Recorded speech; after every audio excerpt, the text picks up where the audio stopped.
अर्थशास्त्री प्रधानमंत्री है, इन्फ्लेशन 11+ है, 11+।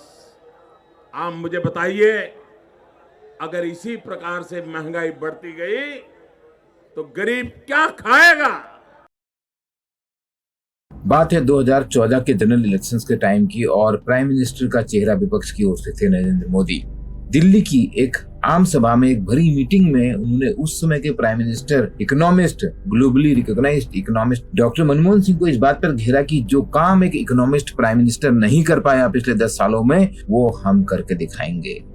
और ये काम था महंगाई पर कंट्रोल, यानी कि इन्फ्लेशन कंट्रोल।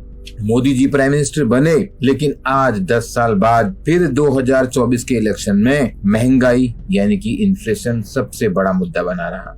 अगर आप न्यूज रिपोर्ट को देखेंगे, अप्रैल 2024 में retail inflation CPI consumer price index के रूप में उसको मेजर करते हैं 4.83% रहा, जो मार्च से कम था। अच्छी खबर। लेकिन जो RBI की एक्सपेक्टेशन है 4% इन्फ्लेशन रखने का, ये उससे फिर भी 0.83% ज्यादा था। इसमें भी ज्यादा इंटरेस्टिंग बात यह है, भले से ही ओवरऑल CPI 4.83% रहा है, लेकिन फूड और फ्यूल प्राइसेस, जिसका एक आम आदमी की जेब पे डायरेक्ट असर पड़ता है, वहां पर इन्फ्लेशन ज्यादा रहा है। अप्रैल में फूड इन्फ्लेशन है 8.7%, जो मार्च के 8.52% से ऊपर है। अच्छी बात यह है कि करंट फाइनेंशियल ईयर के लिए RBI ने प्रोजेक्ट किया है इन्फ्लेशन रहेगा 4.5%। और ये बात हो रही है हेडलाइन इन्फ्लेशन की। हेडलाइन इन्फ्लेशन मतलब जिसमें फ्यूल एंड एनर्जी इन्फ्लेशन भी इंक्लूडेड रहता है। RBI के टारगेट 4% से थोड़ा ऊपर है, लेकिन फिर भी इससे जनता खुश नहीं दिख रही है। अगर आप सिंपल भाषा में समझिए, इन्फ्लेशन है वस्तुओं के दाम में वृद्धि।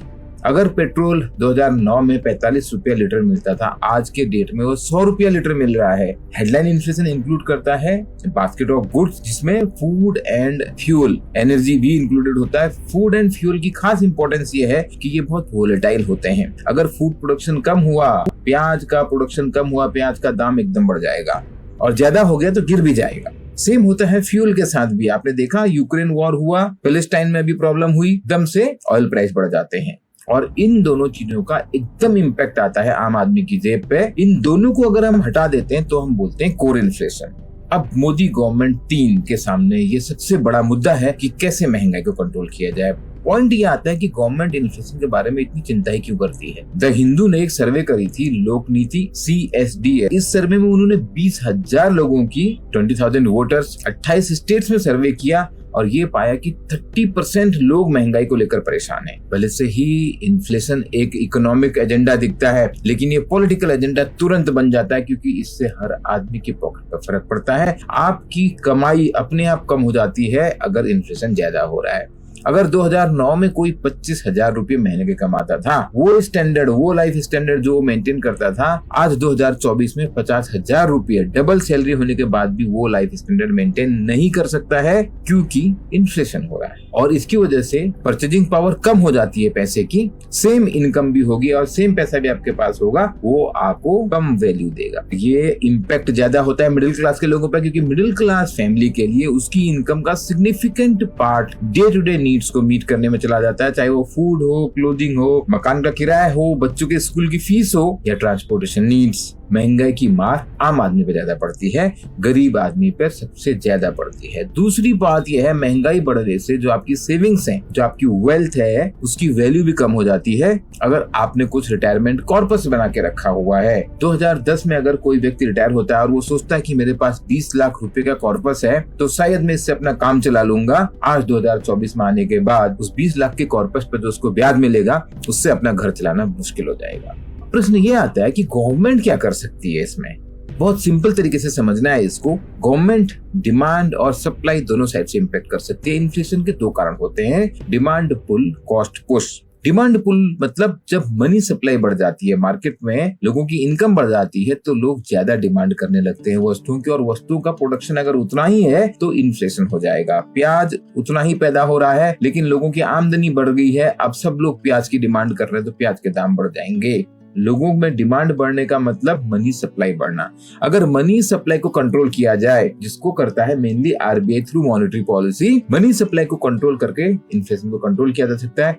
दूसरा जो cost push supply side issue, अगर वस्तुओं की सप्लाई बढ़ा दी जाए, एग्रीकल्चर के केस में एग्रीकल्चर प्रोडक्शन बढ़ा दिया जाए। हमारे देश में तो हमेशा बात होती है सप्लाई चेन कंस्ट्रेंट के, प्रोडक्शन होने के बाद भी वस्तुएं किसान के फील्ड पे खराब हो जाती हैं। हमारे देश में एग्रीकल्चर वेयर हाउसेस की बहुत कमी है, कोल्ड स्टोरेज तो अभी भी ना के बराबर है। वेजिटेबल्स और फ्रूट्स जो बहुत पेरिशेबल है, भारी मात्रा में नुकसान हो जाता है किसान का। सीजन के टाइम में मार्केट में गलत होता है, प्राइस गिर जाते हैं, और स्टोरेज या प्रोसेसिंग फैसिलिटी ना होने से सीजन जाते ही इन चीजों के दाम 2 गुने 4 गुने हो जाते हैं। यहाँ पर गवर्नमेंट क्रिएट कर सकती है वो इंफ्रास्ट्रक्चर। अगर आपको याद होगा 2021 में NDA government, Modi government 3 important farm bill लेके आई थी रिफॉर्म्स करने के लिए, लेकिन बाद में किसानों के प्रेशर में आके उनको वो बिल वापस लेने पड़े। इस नई गवर्नमेंट को ये सोचना होगा इंफ्रास्ट्रक्चर, एग्रीकल्चर इंफ्रास्ट्रक्चर का डेवलपमेंट बहुत जरूरी है और यहाँ पर एग्रीकल्चर रिफॉर्म्स करने जरूरी होंगे। नए एग्रीकल्चर मिनिस्टर शिवराज सिंह चौहान, जिनको ये माना जा रहा है कि उनकी फार्मर कम्युनिटी पे अच्छी कनेक्ट है,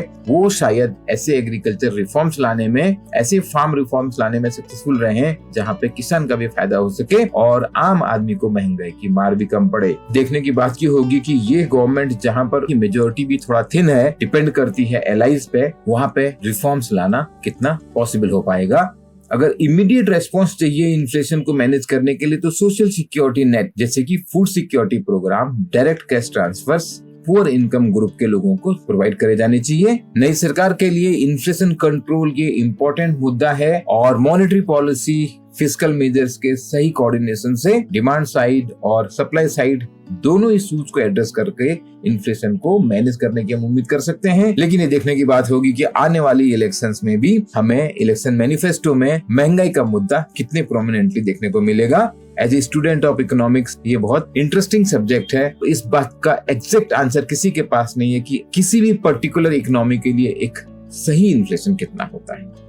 आपका कोई क्वेश्चन है प्लीज कमेंट कीजिए। Always remember, we are here to make your job preparation 50% faster. आपको वीडियो अच्छा लगा प्लीज लाइक कीजिए, शेयर करना मत भूलिए। I wish you all the best for your preparation. Thank you.